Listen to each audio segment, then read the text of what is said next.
Hello beautiful people! Welcome back to my channel. This is your Mama Sam. Hola mga amigo, amiga, kumare at kumpare. Kamusta kayong lahat? Sana lahat po kayo ay okay at safe ngayong araw na ito. At syempre kung ako naman ang tatanungin nyo, nakikita naman ninyo ang beauty ng lola ninyo ngayon, fresh overload pa rin. Diba? Ganyan talaga kapag umiinom ka ng maraming vitamin C at saka syempre kumakain ka ng maraming hotdog.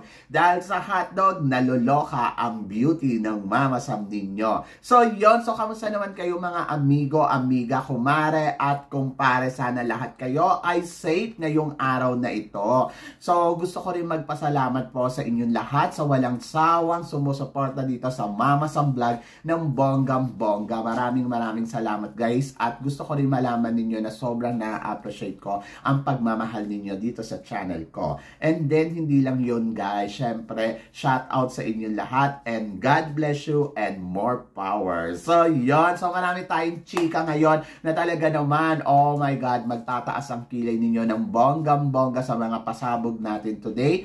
At syempre, marami tayong mga baon na chismis. Charot, chismis na talaga yun, no? So guys, wag na natin patagalin. So para sa unang chika, sabing ganon, Mama Sam, anong masasabi mo? Michelle D, Miss Universe Philippines, nangunguna pa rin sa voting leader na Boys for Change. So, anong chika mo dyan, Mama Sam? Ang chika ko dyan ay maraming salamat sa inyong lahat. So, dito pinatunayan natin kung paano tayo magmahal sa sariling atin. Pinatunayan ng Pilipino yung bayanihan uli sa pagkakataon na to. At natuwa naman ako dahil, alam mo yun, suporta natin dito sa pambato natin. Maaari yung pambato natin ay hindi nagagandahan yung iba, hindi sila na-amaze, pero tayo mga Pilipino, ando doon na sobrang proud ko bilang Pinoy dahil nakita ko yung pagkakaisa natin dito sa Miss Universe. Diba? So, yon. So, sa ngayon,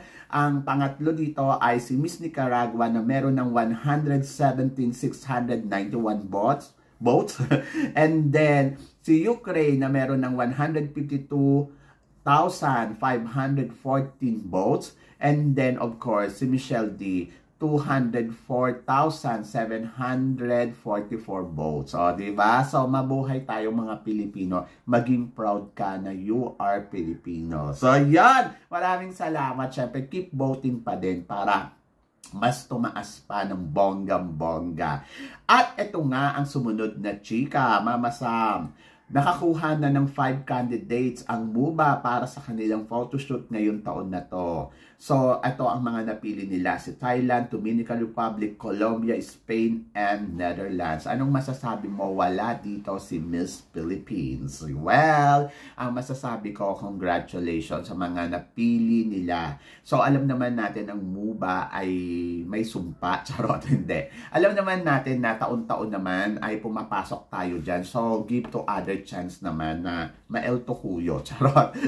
So, yun. So, ako para sa akin, nakita naman natin na maganda naman yung mga napili nila. And then, good luck. Good luck dito kay Miss Thailand, kay Dominican Republic, Colombia, Spain, Netherlands. Pero hindi namang ibig sabihin na sila ang napili ng MUBA ay sila na ang top 5. Walang ganun mga Mars. Maaaring sila yung 5 El Tocuyo dito ngayong taon na to. Hindi natin alam yon. But nandoon ako sa sana ma-present nila ng maigi ang MUBA at maipakita nila yung ganda nila bilang kandidata ng Miss Universe. Wish all the best. So, congratulations. Syempre, nandiyan si Thailand na talaga namang favorite ng MUBA ngayong taon na to. So, siya yung MUBA Queen, di ba? So, sana wag siyang ma-el to kuyo. Charot. So, yun. Alam naman natin kasi ang MUBA, medyo may pagka-ano yan. Yung minsan hindi napapasama sa semifinals yung nakukuha nila dyan. So, sino kaya yon? Palagay ko si Netherlands. Charot. So, yun. Anyway, good luck, good luck, good luck. Wish all the best talaga sa 5 kandidatang to. And then, tawag dito, laban lang, di ba? At least nandiyan si Thailand. At least may isang Asia na, alam mo yun, nagre-represent na Miss Universe MUBA, di ba? So, yun. be proud sa kanila. So, palakpakan natin sila. Good luck! So, yan.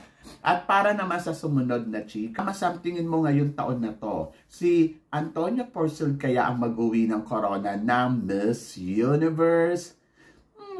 Ang masasabi ko dyan ay good luck sa kanya. Hindi ko alam, hindi ko pa masasagot yan. Depende.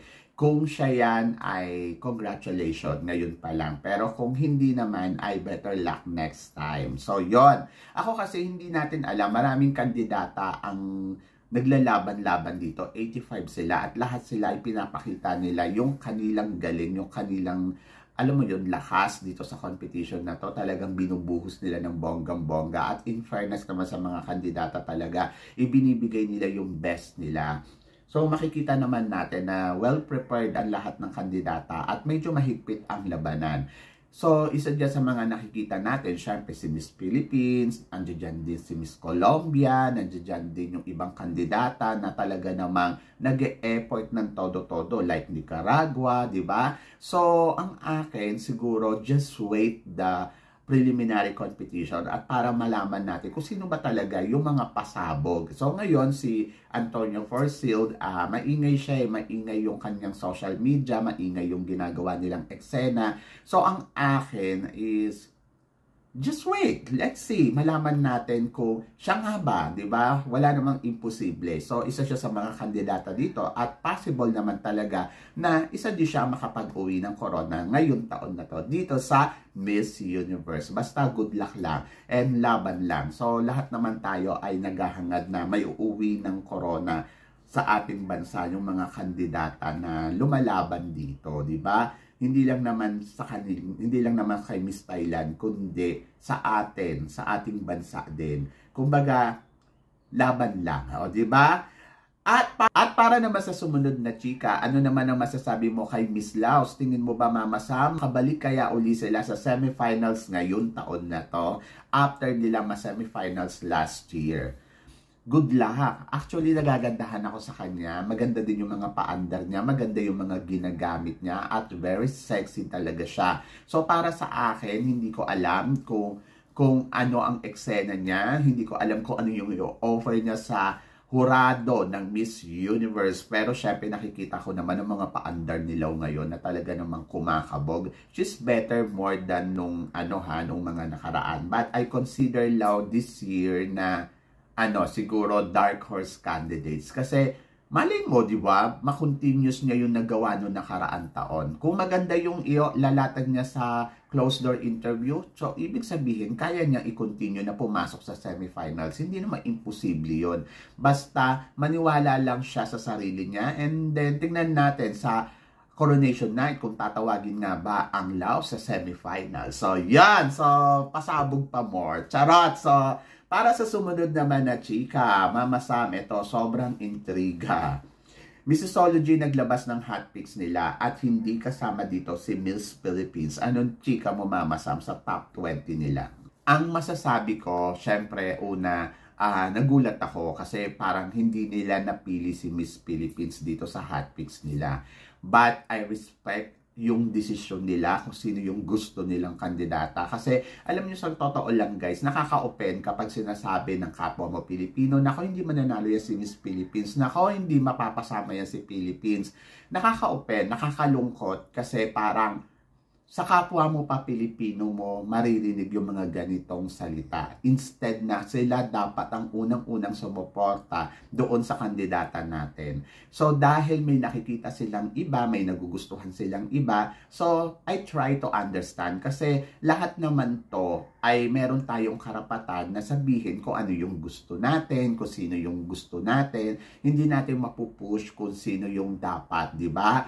So ang akin lang, nakakalungkot lang do sa part na yon, but naiintindihan ko sa kabilang banda. Kahapon maraming nag-react, maraming naloka kasi parang bakit gano'n ang Missology wala dyan? Choice nila yun eh. So hindi natin alam kung ano yung dahilan nila kung bakit hindi nila pinili dyan si Miss Philippines. For sure meron silang dahilan, but nandoon ako na hindi naman siguro ganito yung eksaktong mangyayari doon sa Miss Universe. Eh bakit tayo maaalarma kung naniniwala tayo na malakas at maibubuga naman yung kandidata natin dito sa competition ng Miss Universe? Bakit ka magugulat? Bakit ka matatakot? Bakit ka maaalarma? Kumbaga, desisyon nila yon, opinion nila yon, edi hayaan mo sila, di ba? So, basta nandoon ka lang, na focus ka lang, kasi distracting yung ginagawa eh. Kumbaga, focus ka lang. And then, sa Missology naman, keep going lang. So, kung ayan yung gusto nila, go ahead, di ba? So, magkaalaman na lang sa finals kung hindi nga ba mapapasok si Philippines sa top 20? Eh kung pumasok si Miss Philippines sa top 20, eh di mali sila. Di ba? So ganun lang yon. Better luck next time lang ang labanan lagi. So ako basta nandoon ako sa paniniwala ko about Michelle D. And then kung ayan yung paniniwala nila, eh di bongga, di ba? So yon. Ako kasi ang reaction ko lang dyan lagi, talaga ba? So opinion kasi nila yun eh. Eh, wala tayong magagawa. Respect more than doon sa mag-react ka pa ng bonggang-bongga. Di ba? At mag-ano ka pa. Yung, alam mo yon, yung makipag-away ka pa. So, hindi mo naman, ibaba pa yung opinion mo doon sa nakikita mo din. Kaysa naman yung makikipagtalo ka pa, eh, ganun din, di ba? So, useless ang magtalo-talo dito. Opinion nila yon, so respetohin mo na lang. So, ang ano na lang dyan, reaction mo na lang. Okay, so talaga ba? Ayan ba yung nakikita mo? O, go to the doctor at magpa-check up ka. Charot! So, yan. Ay, nako, nakakaloka. Anyway, so, basta, spread natin yung love, spread natin yung positivity, at spread natin yung kindness. More than doon sa maloka ka pa sa mga alam mo yun, makipagtalo ka pa, lumabas pa yung pangit na attitude mo. So, go ahead lang. So, lahat tayo ay may freedom sa mga opinion. At para naman sa sumunod na chika, Mama Sam, ano naman ang masasabi mo sa inilabas na hot picks naman ng Global Beauties ng Top Super 11? At nandoon naman ay sila France, Thailand, Nicaragua, Dominican Republic, Russia, Puerto Rico, USA, Mexico, Philippines, Australia, Iceland.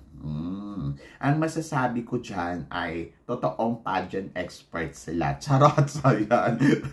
Kasi sinama nila si Philippines. I'm so happy kasi at least nakita nila yung galawan dito ni Miss Philippines. So ako naman, kapag hindi naman napapasama sa hot picks nila, eh okay lang naman yon. Pero kung napapasama naman sa kanila si Philippines, syempre natutuwa ako kasi syempre nandoon nakikita nila yung galing ng Pilipinas. So doon, panalo para sa akin at masaya ako. So sa ngayon, napasama nila si Miss Philippines, be happy na. And thank you sa Global Beauties. Isa kayong tunay na pageant expert. Charot! So, yan. Anyway, so, sabi ko nga, kanya-kanyang tingin lang yan. So, wala naman tayong magagawa kung ayaw nila. Pero, syempre, kapag sinama nila, di be happy. Ano yan? Blessing yan sa atin. Diba? So, yan. At ito ang sumunod na chika. Mama Sam, anong masasabi mo sa damitan ngayong gabi ni Michelle D? Ang masasabi ko, ang bongga. So, totoo lang, ang bongga-bongga. Gusto ko yung outfit niya ngayon. Actually, hindi yung outfit eh. Kung paano niya dalhin yung damit. Kasi kung sa ibang kandidata to, parang feeling ko, hindi ganun kaganda to. Siya mismo kung paano niya dalhin yung damit, ayun yung nagbibigay sa akin ng wow factor. Ang pinakamaganda dito kasi because nakikita ko yung kaseksihan ni Michelle D habang suot niya yung damit na yon. Kaya lalong gumaganda. Kasi kung titignan mo yung damit, ang simple-simple lang naman yung damit eh. Pero kapag tinignan mo talaga yung kabuuan nung siya, ay siya yung makikita mo. At yun yung maganda kay Michelle D. Hindi siya yung dinadala ng damit. Yung damit, siya mismo ang nagdadala doon sa damit. And then, gusto ko yung makeup niya ngayon. Ito yung gustong-gusto ko talaga na ayos niya. Plus, napaka-perfect ng eyeliner niya. Diba? So, yun. So, gusto ko kasi yung ganitong hugis ng eyeliner niya. Kasi, yung nakaraan, nakikita natin na parang pag ganon. So, ito talaga, perfect talaga dito yung eyeliner niya. Ito yung hinahanap ko na eyeliner sa kanya. And then, ang ganda ng makeup. Ang ganda ng baksak ng buhok. Tama yung ayos ng buhok. Talagang masasabi ko, alam niya kung paano siya magpapaandar, alam niya kung paano siya magpapasabog at kailan. So, ayun ang maganda kay Michelle D. Actually, yung damit, simple, pero kasi dahil si Michelle D siya, mas gumanda ng bonggang-bongga. At nakita naman ninyo, ang sexy niya. Di ba? So, tama lang para doon sa welcome dinner na yung suot-suot niya at panalo para sa akin. Hindi masyado eksenadora, hindi masyado yung kabog na kabog talaga, pero kumakabog siya at nagiging maganda siya because yung pagka-elegante kasi ni Michelle D, yun talaga ang nagdadala doon sa kanya. Kaya sabi ko, kakaiba ka Michelle D. Talagang pag tinignan mo talaga siya, wow, ganon. So pag bungad sa akin, sabi ko, ang ganda, sobrang ganda, naloka ako. At doon naman sa mga parang naglabasan nga daw yung yung national costume ni Michelle D. To be honest, sinabi naman ni Michelle D na napanood niya na yung video at okay lang daw yon. Ako din, para sa akin naman, okay lang din naman yon kung lumabas na kung ano yung gagamitin yung national costume na may pa-aeroplano. Kasi una sa lahat, it doesn't matter naman kung malaman natin ng maaga kung ano yung national costume niya. Kasi wala namang bearing, di ba? Pero, ang maganda dyan, ang abangan mo, yung presentation na gagawin niya. Kasi kahit naman yung Thailand, nalalaman naman na natin kung ano yung national costume nila, yung ibang bansa. Pero kasi yung presentation, ayun yung abangan mo kung paano niya dadalhin to sa entablado. At to ba ay maglalakad lang, kung ano ba yung eksena niya dito. So yung mga ganon, ayun yung nakaka-excite doon. Kahit malaman mo yung kanyang national costume, okay na okay lang yon. Pero kasi ang abang-abangan mo sa kanya kung paano niya to ipe-present doon sa entablado, sa harapan ng mga judges. Yun ang panalo doon. So, yun, di ba? Kayo guys, ano guys ang masasabi ninyo dito sa mga pinag-uusapan natin ngayon? So, please comment below para at least malaman ko naman kung ano ang chika mo dito sa mga tinatalakay natin. So, yun guys. Guys, maraming salamat syempre sa inyong lahat sa walang sawang suporta na binibigay ninyo dito sa channel ko at sa mga hindi pa po nakaka-subscribe dyan, ano pang hinihintay ninyo? Don't forget to click like and subscribe my channel at i-click nyo na rin po ang notification bell para lagi kayong updated syempre sa aking mga chika. Sabi ng ganon, always keep smiling para lagi kang maganda. Kaya guys, hanggang dito na lang, hanggang sa muli nating chikahan. See you tomorrow. Thank you, guys.